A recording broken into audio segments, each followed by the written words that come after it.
ঘরের মাঠে জিম্বাবুয়ের বিপক্ষে 200 করতেও যেন জীবন যায় আর আসে বাংলাদেশি ব্যাটসম্যানদের।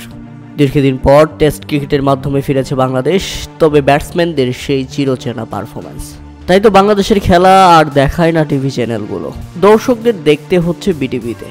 উল্লেখ্য, জিম্বাবুয়ের বিপক্ষে প্রথম টেস্টে প্রথমে ব্যাটিং করতে নেমে বাংলাদেশি ব্যাটসম্যানরা শুরু থেকেই হতাশ করেন।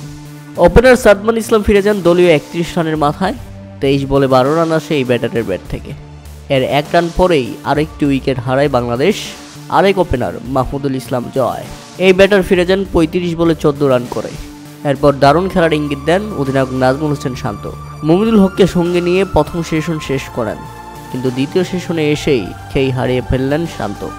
দলীয় 98 রানের মধ্যেই অধিনায়ক শান্ত নিজের উইকেটটা বিলিয়ে দেন। তাতে 40 রানে প্যাভিলিয়নে ফিরতে হয় অধিনায়ক শান্তকে। এরপর উইকেটে এসে ব্যাপকভাবে হতাশ করেন মুশফিকুর রহিম। 18 বলে 4 রান নিয়ে ইনিংস খেলে ফিরে গেছেন প্যাভিলিয়নে। বাংলাদেশ ততক্ষণে হারায় 123 রানের মধ্যেই 4 উইকেট। এরপর যথারীতি নিজের 50 তুলে নেন মুমিনুল হক। 100 বলে হাফ সেঞ্চুরি করেন বাংলাদেশের এই নির্ভরযোগ্য ব্যাটসম্যান। তবে 50-র পরেই ফিরে যেতে হয় তাকেও। 56 রানের ইনিংস আসে তার ব্যাট থেকে।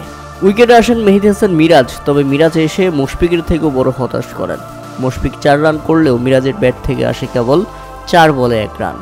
মিরাজের পর ফিরে যান তাইজুল ইসলাম, আর ততক্ষণে বাংলাদেশ হারায় 146 রানের মধ্যেই 7 উইকেট। এরপর কেবল শেষ ভরসা স্বীকৃত ব্যাটসম্যান জাকের আলী অনিক। এখন দেখার বিষয় তিনি কতটুকু টেনে নিয়ে যেতে পারেন বাংলাদেশকে। জাকের আলীকে দুর্দান্ত সঙ্গ দেওয়া হাসান মাহমুদ ফিরে গেলে জাকের আলীও সুবিধা করতে পারেনি। 59 বলে 28 রানের ইনিংস খেলে ফিরে গেছেন প্যাভিলিয়নে। ততক্ষণে বাংলাদেশ 191 রানের মধ্যেই অল আউট হয়ে গেছে। প্রথম ইনিংসে বাংলাদেশ 191 রানেই অল আউট, শেষ পর্যন্ত 200 করতে পারল না তারা।